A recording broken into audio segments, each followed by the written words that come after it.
Mathematics में हम लोगों ने सबसे पहले वेव फ्रंट पढ़ा और फिर हाइजन के प्रिंसिपल पढ़े। जल्दी जल्दी रिकैप करते हैं। वेव फ्रंट्स क्या होते हैं? ऐसे सभी पार्टिकल्स का लॉकस जो सेम वेव, ठीक। फिर हम लोगों ने देखा कि जो वेव फ्रंट्स होते हैं वो कैसे प्रोपेगेट करते हैं कि कोई भी एक प्राइमरी सोर्स ऑफ डिस्टरबेंस होता है, वो अपने वेव फ्रंट्स बनाएंगे। उस वेव फ्रंट पे, कोई भी एक वेव फ्रंट पे बहुत सारे अनंत पार्टिकल्स होते हैं, वो सारे के सारे पार्टिकल्स अपनी अपनी वेव्स बनाते हैं और उन वेव्स पे किसी भी एक गिवन इंस्टेंट पर जो भी फॉरवर्ड एनवेलप में नया आपके पास वो होगा उनका common tangent, that will give you the new wave front. और फिर हम लोगों ने एक रिलेशन और देखा था कि होमोजेनियस मीडियम में आपके वी एफ और लैम्डा क्या रहता है? सेम। फिर हम लोगों ने एक और रिलेशन पढ़ा था कि अगर हमें वेव फ्रंट्स पता है तो हमें direction of propagation of light कैसे पता लगेगी? We have to draw a perpendicular. Simple बात समझ में आई? चलिए आज हम बात करेंगे रिफ्रैक्शन। कल हम लोगों ने पढ़ा था रिफ्लेक्शन, आज हम बात करेंगे रिफ्रैक्शन। चलिए मान लो ये आपके पास कोई भी एक इंटरफेस है, अभी भी सिंपल सा फंडा है। रिफ्रैक्शन करेंगे तो मीडियम अलग अलग हो जाएगा। मान लो ये मीडियम नंबर 1 है, ये मीडियम नंबर 2 है। वही बच्चों रेयर से डेंसर, डेंसर से रेयर दोनों ही फिनोमिना हो सकते हैं डिपेंडिंग अपॉन कि आप लोगों के एग्जाम में कौन सा पूछा जाए। मान लेते हैं कि यहाँ पे इस मीडियम में जब लाइट ट्रेवल कर रही है तो उसकी स्पीड v है और इस वाले मीडियम में उसकी स्पीड v2 है। अगर मैं बोलूं कि v1 is greater than v2 तो इसका मतलब समझ में आ गया कि ये कौन सा मीडियम है? रेयर है। और ये कौन सा है? डेंसर। चलिए ये r है और ये डेंसर है। तो अगर ये है तो इसका रिफ्रैक्टिव इंडेक्स μ1 मान लेते हैं और इसका रिफ्रैक्टिव इंडेक्स μ2। डन। इस मीडियम में जब लाइट ट्रेवल करेगी तो उसका वेवलेंथ λ1 मान लेते हैं, फ्रीक्वेंसी f मान लेते हैं। इस मीडियम में और इस मीडियम में क्या चीज सेम रहेगी? फ्रीक्वेंसी। ये हम अपन को पता है। अच्छा v f लैम्डा में क्या रिलेशन है? जल्दी बोलो। v this is equals to lambda into f। Done है ना बाबा? इस वाले मीडियम में अगर हम बात करें तो v1 को क्या लिख सकते हैं? λ1 इनटू f। और इस वाले मीडियम में जल्दी बोलो v2 this is equals to λ2 into f। ये हमें बिल्कुल बेसिक चर्चा हमें पता है कि हाँ रियलिटी में ये सब चीजें होती है। अभी तक हम लोगों ने जो पढ़ा है, हमने बात की कि एक लाइन यहां से चली ऐसी, ये रेज बनाई है अपन लोगों ने। वेव फ्रंट्स बोलो कैसे बनाओ? Simply we have to draw perpendicular और इसमें परपेंडिकुलर से ड्रॉ कर देते हैं। ये वेव फ्रंट है। अब ध्यान से सुन बाबा, कल वाले केस में तो आए टकराए और इसी मीडियम में वापसी चले गए थे। आज क्या हुआ कि जब ये वाला मीडियम मतलब wave front, this is A and this is B, जब ये वेव फ्रंट यहाँ पे टकरा गया तो क्या हुआ? इसने तो मीडियम चेंज कर दिया बट उसका मीडियम अभी भी। अब इन दोनों ए और बी को पॉइंट सोर्स की तरह ट्रीट करो। मान के चलो कि ये क्या करेगा? ये अपने वेव फ्रंट्स बनाएगा जो कि इसके वेव फ्रंट्स बनने की स्पीड और उसके वेव फ्रंट्स बनने की स्पीड दोनों में वेरिएशन है। तो ये देखो ये एयर में अभी ऐसा मान के चलो तो यहाँ पे ये ज्यादा तेज चलेंगे। नहीं आया समझ में? टी टाइम में जो कि हम लोगों को पता है कि कॉमन टाइम किसी भी गिवन इंस्टेंट पे बात करेंगे तो मान लो यहां से यहां तक आने में इसको टी टाइम लगा। टी टाइम में ये कितनी दूरी पर पहुंचा? BC। तो BC कितना डिस्टेंस ट्रेवल किया? v1 into T, speed into time. तो BC को मैं क्या लिख सकता हूँ? v1 into T. उतने ही टी टाइम में ये कहां पहुंचा होगा? क्या उसने सेम डिस्टेंस ट्रेवल किया हुआ है? नहीं, उससे तो कम किया होगा क्योंकि स्पीड कम है। तो देखो अब क्या हुआ, ये अपने वेव फ्रंट्स बना रहे हैं ऐसे। बात समझ में आ गई? दोनों वेव फ्रंट्स में डिफरेंस समझ में आ गया? वो एयर मीडियम में है और ये डेंसर मीडियम में। अब क्या हुआ सर? कुछ भी नहीं, इनका कॉमन टेंजेंट ड्रॉ करो सिंपली। ये नया वेव फ्रंट आ गया। अब नए वेव फ्रंट से सारे वेव फ्रंट्स ऐसे ऐसे ही करते हुए जाएंगे। बात समझ में आ गई? तो what you have to do, normal draw कर दे। नॉर्मल ड्रॉ कर दे। थोड़ा थोड़ा आइडिया लगा कि रियलिटी में क्या हुआ? ये this is incident wave front end this is reflected wave front. तो वेव फ्रंट्स ऐसे चलना स्टार्ट हो गए। अब थोड़ा सा कैलकुलेशन करते हैं अपन। ये ए जो ये टी टाइम में बी सी पॉइंट तक पहुंचा है उतनी देर में ए कहां तक पहुंचा है? इस पॉइंट तक। This is D. एडी को बोलो क्या लिखो? सभी बच्चे बोलेंगे ना बेटा? v2 into T. कल वाले केस में और आज वाले केस में बिल्कुल सेम नाम रख के चले। कल हम लोगों ने प्रूव कर दिया था कि BC AD के बराबर है बट आज BC और AD बराबर। कल क्यों सेम थे? क्योंकि स्पीड सेम थी। आर स्पीड से सेम। अब क्या करना है, what we have to do, अब थोड़ा वही कैलकुलेशन, फिर वही नॉर्मल ड्रॉ करो बच्चों। दिस इज एंगल आई, ये एंगल 90 माइनस आई, ये एंगल आई। नहीं आया क्या, बताओ दोबारा, आ गया बताओ, पक्का? चलो तो ये इसमें बताओ, ये नॉर्मल, ये आर, तो ये बोलो 90 माइनस, और ये बोलो। अब देख ध्यान से, इन triangle ABC and in triangle ADC, ABC और एडीसी में से साइन आई और साइन आर की वैल्यू निकालो, निकालो sine i. In triangle ABC बोलो साइन आई, बोलो perpendicular by base, sorry perpendicular by hypotenuse, बोलो बीसी बाय एसी, चलो BC by AC. Similarly ADC में से निकालो साइन आर, साइन आर बोलो एडी बाय एसी, पक्का? AD by AC. अरे दोनों के लिए हाइपोटेन्यूज यही रहेगा भाई, परपेंडिकुलर बाय हाइपोटेन्यूज यही तो होता है। ये 90 डिग्री बनाना, ये तो बेस बनाओ। चलो दोनों को डिवाइड करो, साइन आई बाय, चलो sine I by sine R. देखो BC AC AD AC, AC AC will cancel out, BC by AD बचा।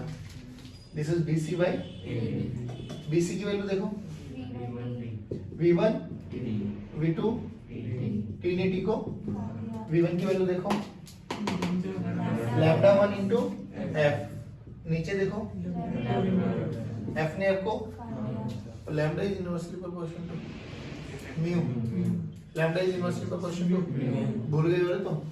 तो ये क्या हो गया 1 बाय म्यू1 बाय 1 बाय, तो ये क्या बन गया म्यू2 बाय म्यू1। याद है कुछ ऐसा है रिलेशन, क्या बोलते हैं इसको, स्नेल्स लॉ। स्नेल्स लॉ बनाना है यहाँ पे, क्या बोलता है म्यू1 साइन आई, यहाँ पे क्या है म्यू2 साइन आर, और ये इनका प्रोडक्ट हमेशा क्या रहेगा कांस्टेंट, तो sine I by sine r क्या बनता हुआ दिखाई दिया म्यू2 बाय म्यू1। देखना वही तो रिलेशन आया।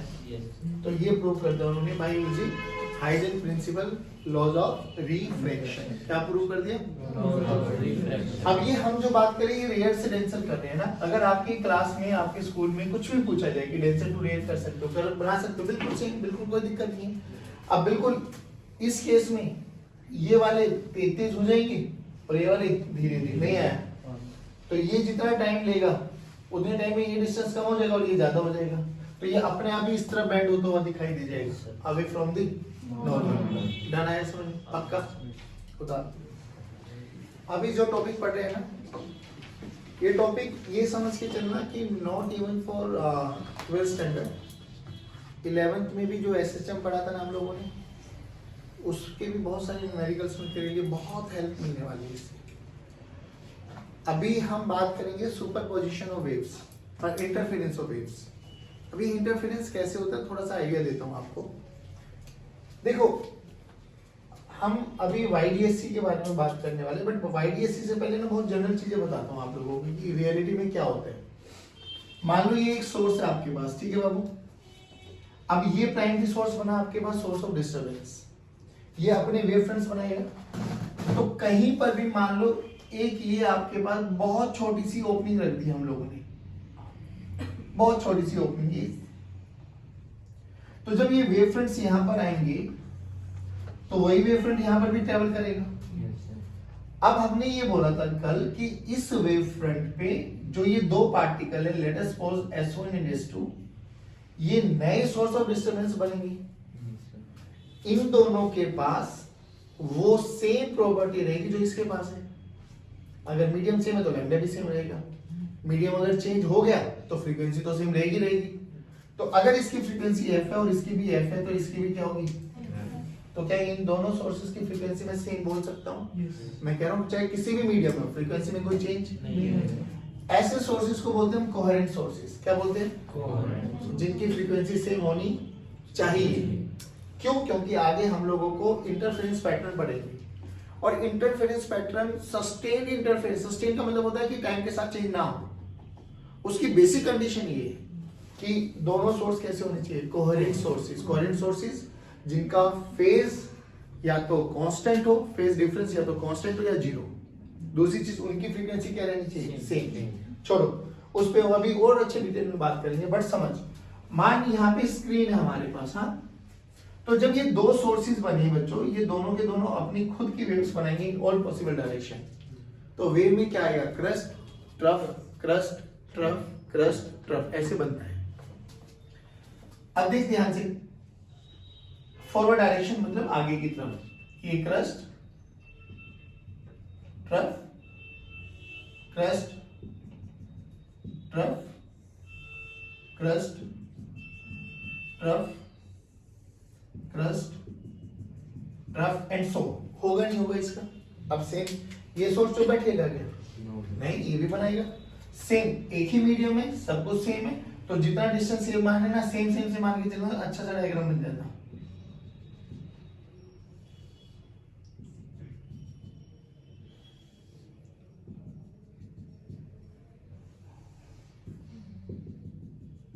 समझ ऐसा। अब तुम्हें ये तो समझ में आ रहा होगा ना, यहाँ पे दो तीन चीजों पे ध्यान देखना कि क्रस्ट के ऊपर क्रस्ट आ रहा होगा, क्रस्ट बोले तो डार्क लाइन जो है ब्लू और ब्लैक है ना, क्रस्ट के ऊपर क्रस्ट, और ऐसे डॉटेड के ऊपर डॉटेड भी आ रहा होगा, यानी ट्रफ के ऊपर ट्रफ, और ऐसा भी कंडीशन बनेगी जहां क्रस्ट और ट्रफ। ऐसी इंटरफेरेंस बहुत सारे दिखाई भी देंगे आप लोगों को, परेशान मत होना। इस इंटरफेरेंस के साथ साथ हम लोगों को स्क्रीन पे ना कुछ फ्रिंजेस दिखाई देंगे अलग अलग, dark bright dark bright dark bright dark bright, ऐसे पूरा पैटर्न दिखाई देता है। बट उसके पीछे का लॉजिक समझ के ये क्यों मिलता है, क्योंकि वेव्स आपस में इंटरफेयर करती है, ठीक। अब बात ये आती है कि सर ये हमें अपनी डे टू डे लाइफ में तो नहीं दिखाई देते, एक कमरे में हम 3 लाइट लगा दे 4 लाइट लगा दे, हमें तो कहीं नहीं दिखाई देता डार्क ब्राइट, हमें तो पूरा का पूरा पैटर्न चमकता हुआ दिखाई देता पूरा कमरा। वो क्यों नहीं होता, क्योंकि जो डे टू डे लाइफ में हम जितने भी सोर्सेज ऑफ लाइट यूज करते हैं ना, वो कोहेरेंट नहीं होते, कभी नहीं होते। कोहेरेंट सोर्सेज को बनाया जाता है, एक तो मेथड यही है, इस मेथड को बोलते हैं स्प्लिटिंग करना, यानी एक सोर्स को 2 पार्ट्स में स्प्लिट आउट कर दिया। एक मेथड होता है बाय यूजिंग रिफ्लेक्शन, तो रिफ्लेक्शन में भी समझ में आता है, जो सोर्स जाएगा लाइट जाएगी, वही लाइट टकरा के वापसी आती है, तो मीडियम मतलब लाइट टकराने के बाद आएगी जो भी रेज आती है, उन सब की क्या सेम रहती है, स्पीड वेवलेंथ फ्रीक्वेंसी रहती है ना। तो रिफ्लेक्शन से भी हम लोग कोहेरेंट सोर्सेज बनाते हैं।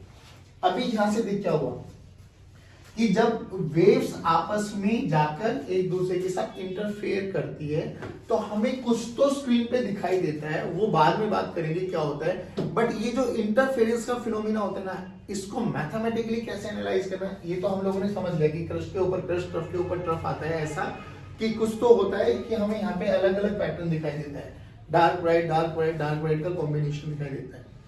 अब इसको थोड़ा मैथमेटिकली एनालाइज करो, और इसको मैथमेटिकली एनालाइज करने के बाद हमें यहाँ से 2 चीजों को याद करना है कि 2 SHM को कैसे जोड़ा जा सकता है, ठीक। SHM हम लोगों ने कहाँ पढ़ा हुआ है, 11th में भी पढ़ा है, अभी 12th में भी कहीं पढ़ा है, AC वाले में, E naught sine of I naught sine of. अब याद करिए SHM इक्वेशन है, तो SHM किसका फंक्शन है, साइन का फंक्शन है, कोस का भी फंक्शन हो सकता है। SHM जो फंक्शन होता है वो टाइम का फंक्शन है, देख ध्यान से, I naught sine of E naught sine of, 11th में पढ़ा था A sine of omega t, A cos of omega t, पढ़ा था ना, A क्या होता था वहां पे, एम्पलीट्यूड। अब सुन, मानो यहां पर एक सोर्स है आपके पास, बच्चों 11th में बात करेंगे तो ये साउंड सोर्स आ जाएंगे, 12th में बात करेंगे तो ये लाइट सोर्स, ये भी क्या है, दूसरा सोर्स। अब जो कि हमें ये पक्का पता है कि यहां से वेव्स जनरेट होते हैं, वेव की इक्वेशन बोलो, A sine of omega T plus minus के एक्स प्लस माइनस 5, ऐसे मत देखोगे, A sine of omega T plus minus के एक्स है ना, कोई फेज इनिशियली फेज है तो ठीक है, नहीं है तो 0 मान लेते हैं हम लोग। तो मान लो कि एक सोर्स है जो एक वेव जनरेट कर रहा है, और उसकी वेव इक्वेशन ये है, A1 sine of omega T plus minus के x plus minus 5, that phi हो भी सकता हो, नहीं भी हो सकता, कोई बड़ी बात नहीं। सिमिलरली ये क्या कर रहा होगा, ये भी जनरेट कर रहा होगा, बोलो a2 sin of omega t plus minus ax plus phi. अब जब ये वेव्स बनी बच्चों, वेव्स चली यहां से, मान लो ये कोई भी एक पार्टिकल है p, तो इस पार्टिकल को कितनी वेव्स मिली, दो, तो इंटरफेरेंस होगा जरूर, यही तो होगा भी। अरे भाई बोलो, ये ग्राफिकल एनालिसिस था वो, आपके बाद मैथमेटिकल देखो, ठीक है सर। बट मुझे एक बात बताओ, जब ये सोर्स, अगर मैं इन सोर्सेस को यहीं पे रख दूं फिक्स, इनको आगे पीछे ना करो, इनको आगे पीछे ना लेके जाऊं, पार्टिकल पी को भी यहीं रखूं, तो क्या मैं ये कह सकता हूं कि इनके बीच की जो ये डिस्टेंस है, let us suppose this is x1 and this is, तो क्या ये वाला डिस्टेंस फिक्स है? पक्की बात। अब सोच, वेव किसका फंक्शन है? वेव टाइम के साथ साथ पोजीशन का भी फंक्शन होता है। रीजन समझ इसको कैसे, रस्सी पे, रस्सी देखो ऐसे सिखा देते हैं अपन लोग, ये रस्सी का एक एंड को बांध दो, एक एंड को हाथ में पकड़ लो, ऐसे ऐसे ऐसे ऐसे करो, तो रस्सी के सारे पार्टिकल्स ऐसे ऐसे ऐसे ऐसे करते हैं। बात समझ में आ रही है? सोच के देख, आराम से सुनिए, बिल्कुल तसल्ली से। मान लो ये हमारा एक एंड फिक्स कर दिया हम लोगों ने, हाँ, ये एंड हम लोगों ने अपने हाथ में पकड़ा हुआ है। अब इसमें बहुत सारे पार्टिकल्स हैं भाई, ए, ये बी, ये सी, ये डी, ये ई, इसको ओरिजिन मान लो, हाँ। अब जब जैसे मैं इसको ऊपर लेके जाऊंगा, जैसे मैं ये कर रहा हूं, मैं कौन हूं? सोर्स। क्या जैसे मैं कर रहा हूं वैसे ही बी करेगा, बी के बाद सी करेगा, सी के बाद डी करेगा, डी के बाद ई करेगा, एंड सो ऑन, ऐसा प्रोपगेशन होता रहेगा। पर क्या ये बताओ, क्या ए बी के पास चला जाएगा? क्या जो पार्टिकल मैंने हाथ में पकड़ा हुआ है वो तो थ्रू आउट यही रहेगा। और वो कैसे नाचेगा कैसे नहीं नाचेगा वो डिसाइड कौन करूंगा? मैं ऐसे ऐसे करने लग जाऊंगा तो सारे पार्टिकल ऐसे ऐसे करने लग जाएंगे, मैं ऐसे ऐसे करूंगा तो सारे पार्टिकल ऐसे ऐसे करने लग जाएंगे। बात समझ में आ रही है? ध्यान से देखिए, वेव प्रोपगेट हो रही है। अब वेव में एक्स क्या है भाई? ओरिजिन ये है, तो यहां से मान लो ये x1 है। x1 के बारे में अगर मैं इस वेव इक्वेशन में यहाँ पे x1 रख दूं तो मैं किस पार्टिकल के बारे में बात कर रहा हूँ? b। अरे बोल भाई, मान लो ये x1 है ना, इस इक्वेशन में मैंने x1 रख दिया तो मैंने किस पार्टिकल के बारे में चर्चा करी? b। x2 रख दूंगा तो c, x3 रख दूंगा तो। अब ध्यान से देख, जब मैंने यहाँ से यहाँ रख दिया कि मैंने बोला ये x1 है, x1 है तो x1 फिक्स हुआ है, वेरिएबल हुआ फिक्स। मैं जैसे यहाँ पे x1 रख दूंगा तो ये तो बी पार्टिकल के बारे में चर्चा कर रहे हो, और बी पार्टिकल कर क्या रहा है? ऊपर जा रहा है, नीचे आ रहा है, ऊपर जा रहा है, नीचे आ रहा है, तो ये क्या कर रहा है? एसएचएम। यानी वेव इक्वेशन को आप एसएचएम में कन्वर्ट कर सकते हो। बोलो कैसे? डिस्टेंस को फिक्स कर। हाँ, अगर इसकी x को फिक्स कर दो, x चेंज है, b के पास गए तो x1 आ गए, c के पास गए तो x2 आ गए, तो x वेरी है, टाइम भी वेरी है। तो वेव इक्वेशन क्या है? जो टाइम और x दोनों का फंक्शन होता है। अरे ऐसे लिखते थे भाई 11th स्टैंडर्ड में, wave is a function of x, t। y लिखते थे ना, y को y is a function of x, t। Time के साथ साथ पोजीशन भी चेंज होती जा रही है पार्टिकल्स की। और जब हम ऐसे करते हैं y is a function of t, तो वो क्या बना? एसएचएम। क्या बना? एसएचएम। ये मोरल ऑफ द स्टोरी क्या है कि अगर आपके पास एक वेव इक्वेशन है तो उसको एसएचएम में कन्वर्ट किया जा सकता है बाय फिक्सिंग x। x को फिक्स कर दो, एसएचएम इक्वेशन। नहीं आया समझ में? अब सोच के देख, ये कौन है? सोर्स। ये क्या दे रहा है? वेव। अच्छा, इस प्लस माइनस के बारे में चर्चा करो। कभी ये प्लस आता था, कभी ये माइनस आता था, कैसे पता लगता था कि वेव किस डायरेक्शन में प्रोपगेट कर रही है? अगर कोएफिशिएंट ऑफ t और कोएफिशिएंट ऑफ x सेम आ गए तो negative x, coefficient of t और कोएफिशिएंट ऑफ x ऑपोजिट आ गई तो पॉजिटिव x। नहीं आया समझ में? पक्की बात? चलो तो इसको तो चेंज कर लेते हैं, यहाँ पे माइनस कर लेते हैं और ये भी माइनस, ठीक है। ये 5(1) प्लस का मान लेते हैं और ये 5(2) मान लेते हैं। इनिशियल फेज है। चलो अब सोच, यहां से यहां आ रही है तो x1 फिक्स कर दो इसमें, तो इस पार्टिकल को क्या मिला? एसएचएम। x1 रख दिया ना, तो इस पार्टिकल की एसएचएम इक्वेशन पता लगी, इसके कारण भी पता लगी, तो इस पार्टिकल को क्या मिली? 2 एसएचएम। बोलो जल्दी, y1 की वैल्यू बोलो, a1 sin, में सभी बच्चे बोलेंगे तो अच्छा लगेगा, a1 sin of omega t minus ax1 plus 5। इसको बोलो A2 sin of omega t minus kx2 plus. अब ये दो क्या है, वेव है या एसएचएम है? एसएचएम। हमें करना क्या है, इन दोनों एसएचएम को जोड़ना है। अभी जोड़ना आना हमें चाहिए, इसको बोलते हैं combination of SHM. 11th standard में बहुत न्यूमेरिकल करे होंगे आप लोगों ने। 3 sin of omega t plus 4 sin of omega t plus 90 degree add करके बताओ नेट रिजल्टेंट इक्वेशन क्या बनती है। अब उसको तरीका सुनो कि जब भी दो एसएचएम को जोड़ रही हो तो आपको तीन चीजों पे एम्फसाइज करना है। इसको देखो, वाई नेट निकालना है। वाई नेट प्लीज समझना है, बहुत आसान है। एक न्यूमेरिकल करा दूंगा, एक तुम्हें दे दूंगा, तुम्हें कॉन्फिडेंस आ जाएगा कि हाँ ऐसे करते। वाई नेट क्या हो जाएगा बेटा, y1 प्लस, ठीक। तो जब आप y1 और y2 की इक्वेशन आपको दे दी जाएगी, कभी वो साइन का फंक्शन दे देंगे, कभी वो कोस का फंक्शन दे देंगे, कोई टेंशन नहीं है। सुनो, तीन कंडीशन कि y1 और y2 या तो साइन का फंक्शन होगा या तो सबसे पहली कंडीशन, दोनों टर्म्स साइन की होनी चाहिए। अगर कोस आ भी गया तो कन्वर्ट कर दो। कोस को साइन में कन्वर्ट करना आता है ना, 90 प्लस माइनस करके वे ऐसे मत देखो। दोनों टर्म्स साइन की होनी चाहिए। दोनों टर्म्स में ओमेगा टी वाला पार्ट पॉजिटिव होना चाहिए। अब ये याद करो, आप लोगों को जब एसी पढ़ाया, एसी पढ़ाते हुए भी इस चीज पे ध्यान रखा गया था कि ओमेगा टी दोनों का पॉजिटिव रखना। याद करो इंडक्टर के केस में 90 minus omega T 90 plus omega T लिखवाया था, तो बोला था कि ओमेगा टी वाले पार्ट को पॉजिटिव रखो। आईपीएल सीसीएल सब बोल गए हो। चलो दोबारा सुनो, दोनों टर्म्स साइन की होनी चाहिए। कोस में आ जाए तो साइन में कन्वर्ट कर दो। दोनों टर्म्स का ओमेगा टी वाला पार्ट पॉजिटिव होना चाहिए। दोनों टर्म्स के बीच में प्लस का साइन आना चाहिए। अगर ये तीनों कंडीशन सेटिस्फाई करती है तो हम a1 a2 को एज अ वेक्टर मान सकती है। एक न्यूमेरिकल करा दूं, समझ आराम से सुनना। मान लो y1 है मेरे पास 3 sin of omega t plus 90 degree, ठीक। y2 है मेरे पास 4 sin ऑफ ओमेगा t। मुझे y नेट निकालना है। y नेट मुझे निकालना है, क्या करो, y1 प्लस लिखो एक बारी, 3 sin of omega t plus 90 degree plus 4 sin of omega t। Done है बाबा, श्योर।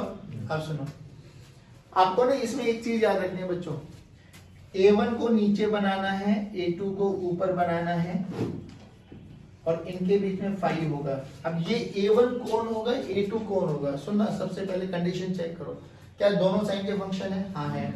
ओमेगा टी वाला पार्ट पॉजिटिव है? हाँ है। प्लस का साइन है? हाँ है। तीनों कंडीशन सेटिस्फाई करती है। तो a1 कौन है, 3 या 4? a1 वह होगा जिसका फेज छोटा होगा। फेज समझते हो, ओमेगा टी के साथ जो भी ऐड किया जाता है वो फेज होता है आपके पास। तो यहाँ पे ओमेगा टी क्या है, ओमेगा टी प्लस 0, यहाँ पे ओमेगा टी प्लस। तो ओमेगा टी वाला जो भी आपके पास a1 वह होगा जिसका फेज छोटा। तो a1 को हमेशा नीचे बनाओ। तो a1 कौन है, 4। अब a2 कितने एंगल पे बनना है वो डिपेंड करेगा कि इन दोनों के बीच में फेज डिफरेंस कितना है।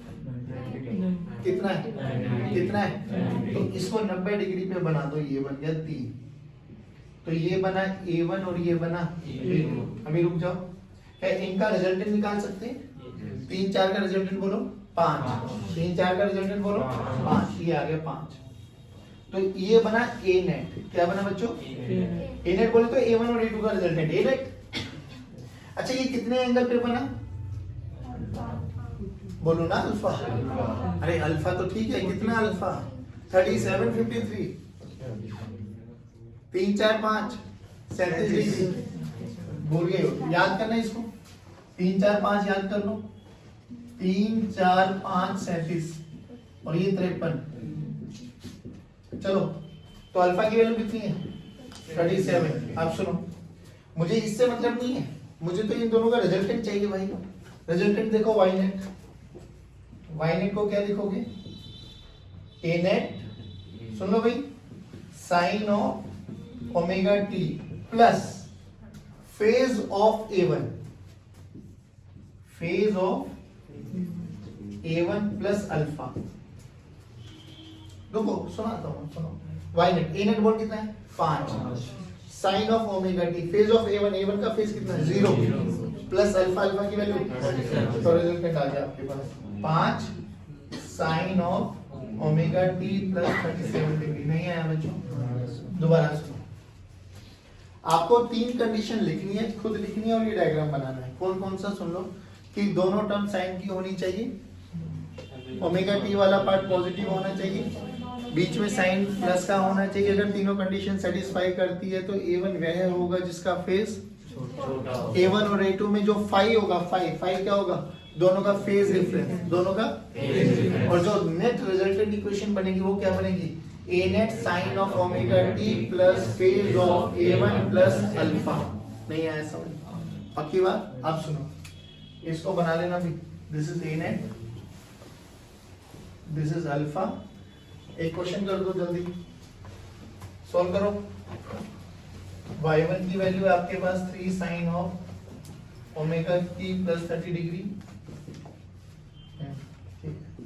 y2 की वैल्यू है 4 sine of omega T plus 90, 120। Find resultant equation, find resultant. जिसका नहीं हुआ वो प्लीज देखो, पहले देखो क्या दोनों साइन है, ओमेगा टी पॉजिटिव, प्लस का साइन है बीच में, A1 कौन, ऐसा मत देखो रे, मुझे बात नहीं, A1 कितना है और A1 और A2 के बीच में कितना डिफरेंस है 5, तो 120 माइनस 30 90, तो ये बना 4, रिजल्टेंट आया 5, तो ये एंगल बना 4, ये बना 53। ऐसे बता कोई दिक्कत?